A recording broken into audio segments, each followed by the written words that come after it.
How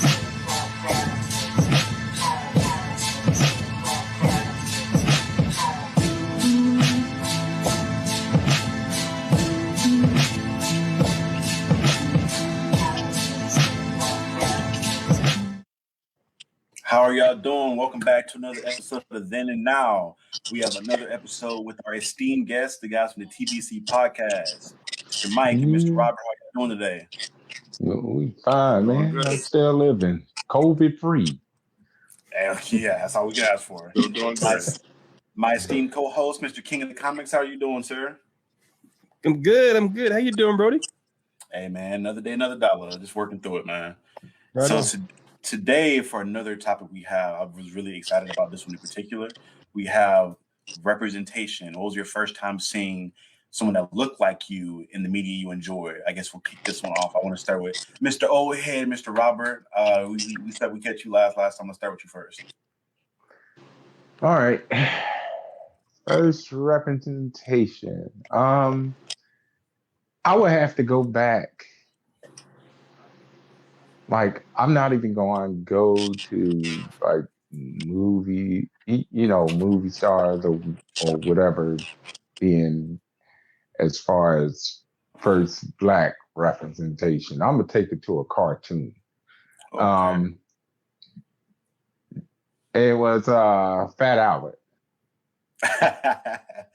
where you actually saw people that, and being that I'm from Philadelphia originally, born and raised,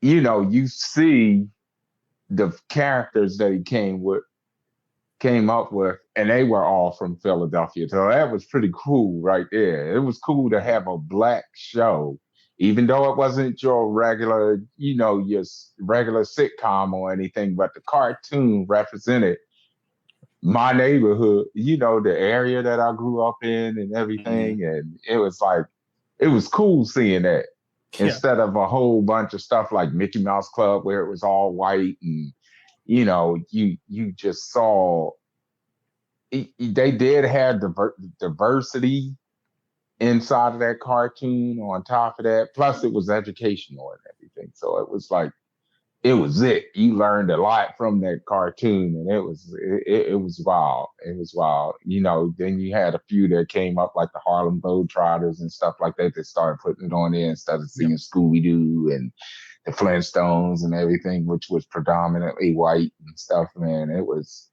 just too cool to see those cartoons on TV. And that's basically what started it off. And then you had, Black sitcoms that came after that, nighttime stuff. So it got it popping and rolling. And I love that theme song. The theme song too for the Fat Albert joint. Yeah, the Fat Albert one. I'm gonna tell you. Yeah, that's great. Hung out in the junkyard. With the junkyard, yeah. Perfect. Yeah, but that was my first representation right there.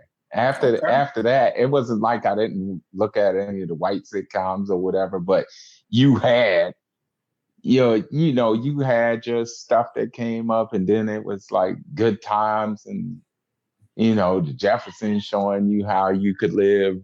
One was dealing with everybody dealt with, which was Good Times, and that was all the poor people and stuff like that. And it showed you how to have a good time during those bad times. Mm-hmm. And that's what a lot of people didn't get out of it. They was like, oh, what's so good?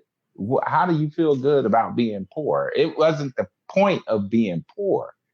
What you could do with your life while you were poor, how you would react to diversity during that time. And then you had like the Jeffersons to come up after that. And it showed you how you could be if you was rich and stuff like that. You just have to pay attention to a lot of this stuff. And it sends a message out to you. And that's strong. Mr. Mike, what about yourself, Mr. Mike? The first time I actually noticed, because as a kid, I didn't really pay attention to race as much. It's weird because I feel like every kid, unless your parents really like preach that to you, you don't really pay attention to race that much. But I think as I got older, Static Shock might have been the first character Yeah. I noticed. Because he was like, it was a guy that looked like one of my friends. I always consider my friend Charles to resemble that character a little bit, but it was like, even though it was before me and him actually met, Static Shock was the first character that I witnessed. I'm like, oh, yo, that's cool. Like, you know, never realized it was, you know, a black protagonist and stuff like that. Like, you never noticed that was, you know, the first time. I didn't even notice it until I got older. I'm like, oh snap, he might be the first lead black character I've seen in my lifetime. So it was like, you know, like that was pretty cool. And he was decent. Like Static Shock was decent. Like, you know, like I really enjoyed Static Shock a lot. So he was probably the biggest focal point behind it was him. I don't know if I can go into someone else. I would say, I think that was just it for me. I'm gonna just leave it, you know, real solid and real like that.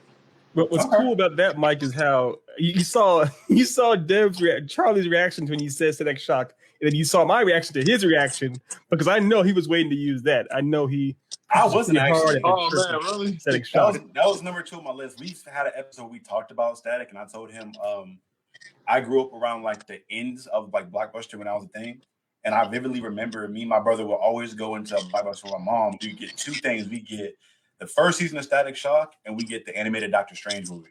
And we would watch that first season over and over and over and over again. And I love that with passion. I would get that every single time. Because, again, like you said, I didn't see anybody that looked like me there. And that's what they talked about.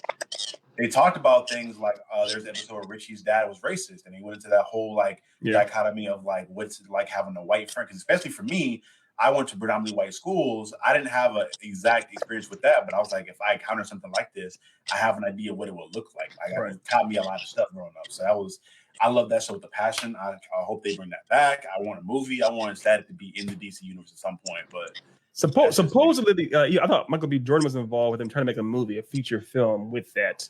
Supposedly, I hope they do. They could even do, if they did something, if they gave it the Spider-Verse treatment, right, where it was a high quality animated film, that could be baller too. He's made appearances, obviously. I love animation the most, but they could do it. Like they had him in Young Justice, Kim and Young Justice a couple times. Yeah. There was talk of him being in Teen Titans, which it doesn't make sense, but they want to put him in there to, I guess, more diversity. But they had him kind of weak, and Young Justice, he was kind of weak. Like he was a character, he was cool, but he wasn't as intelligent as he was in the original animated series. He wasn't as quirky. He was just kind of like there. He's very green, very green. You know what? Yeah.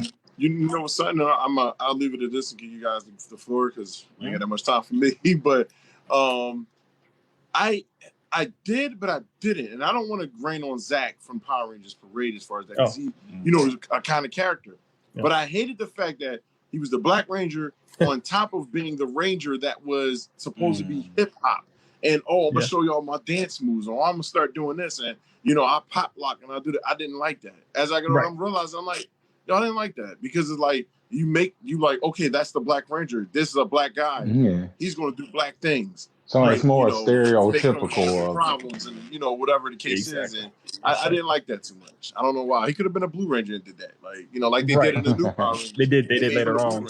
Yeah. Well, so that's a big part, I think, too. We're talking about first time seeing representation or seeing someone like you that's represented. It's not just a palette swap or someone that looks just like you, but someone that you think that you can identify with in some capacity too.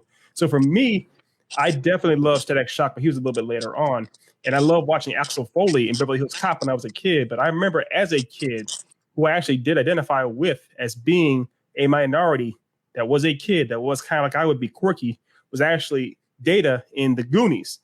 Even though he is of Asian descent, I believe he's actually in real life he's Chinese. But Asian. He's Asian. He's Asian. He's definitely Asian. But the thing about it was he was a minority. He was different. All of his friends around him were white. The same in my own personal life. I have most of my friends were white as I was growing up too. But he was a cool nerd, and I instantly identified with a cool nerd or nerd that actually was embracing what they were. Later on, Virgil Hawkins as Static Shock did the same thing. He wasn't just black. And he used all kinds of black hip hop music thing. No, he actually was a character I could identify with too. That was a nerd like me. So I definitely remember those kinds of characters. Like you were saying, Mike, I think it's important to have a well-rounded character that isn't just an echo chamber for stereotypes like Robert was talking about. Mm-hmm. Before I get into mine, real quick, Mike, did you ever watch Power Rangers SPD? I did. That's probably low-key one of the top ones they had. So see, that was my favorite. My favorite Ranger was Jay from that, the Black Red Ranger. I think he's like one of the 2 or 3 they had in the entire Power Ranger series. Oh, like yeah. He was doing the black stuff. He was dancing.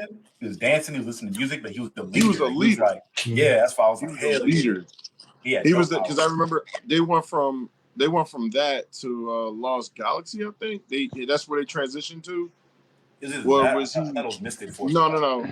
He was a Zeo Ranger for a little while, and he was a Turbo Ranger, and I think he transitioned over to that. I think. Yeah. I think so. I believe so. You say it's a Turbo Ranger or a terrible Ranger? Don't do that. It's like one of those two. Turbo Ranger. Don't do him like that. No, I wasn't sure. I don't know the property as well. So I was like, was he a terrible? He got fired from his job and they shifted him over. He's a turbo. They brought him over. Don't be honest. No. I would never do that. I said terrible. Getting into mine, I know that Ethan thought I was going to say Static, which is probably number 2 on my list. But before Static, for me, it was John Stewart, Green Lantern, and the Justice League. I saw somebody that was like, again, he was military. So again, I grew up with my grandfather being military. So he reminded me of like myself and my grandfather a lot, and just like the way he would approach situations. He's very like honorable in the way he would talk to people. And he was charming. Because I saw him, he was macking up hot girls. Like, hey, my boy got game. I felt like I identified with him really heavy, which is why it made me such a Green Lantern fan. Like, I don't really rock with Hal Jordan like that. Kyle Rayner is dope, and Guy Gardner is cool, but like John Stewart is my dude. That's my guy. So I rock with John Stewart heavy. I love John Stewart with a passion. That's like one of my favorite. It's probably my favorite DC character in general. Oh wow! Yeah. Now, one thing about him, he had one of the baddest DC characters too. Wasn't it like Hawk Girl or something like that? Yeah. In the show he did. Yeah, he hooked up with her. Fine. I love the Justice League series. That series, I swear, that series is fire. Yeah. Unlimited. The last 2 seasons, because like 5 seasons. The last 2 are the best. I love the last 2 the most. They even have the part where they go through time and he sees him and Shaira's son. Yeah. It's like the Hawk guy that looked. Yeah, like that was really fun too. Mm-hmm. Did his interaction with Static too when they had those crossover episodes? Yeah, Static shows a grown Virgil shows up. Yeah, even in like the first one when they like fought Brainiac for the first time, he like mentor. Or no, there was an episode where he like Sinestro stole his ring, and Static was helping John Stewart. It was like I can't remember. Because I think in the episode like me, Static saw John Stewart as like a mentor and like a beacon. Right. So it was dope having him mentor the young black. It was just he's as a character is dope, and like, it was fun. Said, Mike, I love Justice League because they flushed out every single character damn near, even like the expanded cast almost. Like they did their best to flush those characters out. That's the thing about John Stewart though is he was very like you say he's military man. The old or I guess the modern the current version of John Stewart was so serious. He's always very serious, very disciplined kind of thing. It was fun when they did the episode in Justice League Unlimited where they were kids. I think it was called like Child's Play or something. And seeing young how different John Stewart was as a kid. He was like all like trying to make huge big robots and stuff with this ring, and he was like having so much fun. It was kind of a cool change of pace to see how he would have been when he was younger. He's a lot less serious, so to speak. To build on that, I think it was the first Justice League season where like it was like Christmas and like him and Shaira were like Shaira like took him to another planet and they were playing in snow and stuff. I'm just like they did character development episodes so well in that show, but I won't get into it too much. I could talk all day about it. That's why I like Justice League. That's exactly why I like the Justice League show. The thing about it was they actually took the time, like you said, to do character development and show that none of them were perfect. Show that all of them were flawed. All of them had things they needed to work on. They even had episodes where they would literally try to work together as a team and couldn't do it. And the episode would pretty much end with them being like, we need to work on our team skills. And we don't know how to do that. And that'd be the end of the episode. It's like, that's right. That's how it goes sometimes. I love that kind of stuff. And by the end of the show, they were just like tag teaming everybody or piecing up everybody. No matter if it was the Hawk, the Thanagarian, Brainiac, I almost said Thanos, Darkseid. It is piecing up everybody. You saw that series finale when it was like all over the globe, all of them are fighting everywhere. It was fantastic. It was fantastic. Yeah, it was beautiful. Oh man, are there any other thoughts? Because I think this. Do you have anything else to add on this particular topic, guys? Just one thing is just the idea that, as we were saying before, as Robert and Mike were talking about the significance of representation, is that it helps to inspire us to realize we can do that much more. If all we see is people that look like us doing things that seem remedial or insulting, then we kind of think that way about ourselves. That kind of institutionalized racism is perpetual. The beauty of representation is actually realizing that you can do anything. If you see how many little girls have you seen recently that when they watch Wonder Woman or whatnot, they get inspired to do all kinds of amazing things. It's similar when you see young Black kids seeing things like Into the Spider-Verse, where they realize it's okay to be into science and other things in school and not think that they're going to be chastised or beat up by other kids. So that's why representation matters so much to me. That's why that was a good idea for us to talk about it. And I wanted to see how throughout the generations, how we first came upon it and how it affected us. Yeah, I love it with the passion. Again, I'm not gonna say I'm surprised, but it's really good to hear that. I mean, Robert had his, even like way back when he was growing up, when he would just start, like, I guess not the beginning of animated stuff, but like in the early beginnings of it, they still had some form of representation. Granted, they had to be created by Black people, but we had it. And I feel like that is like this power in seeing someone that looks like you do something great. Yes, so that was good to hear. Well, guys, this has been another episode of Then and Now. Thank you guys for tuning in. But I think we have the TBH guys for one more episode, so we can't wait to knock that one out. I'm excited for that topic. But again, it was great having you guys on, and this has been another episode.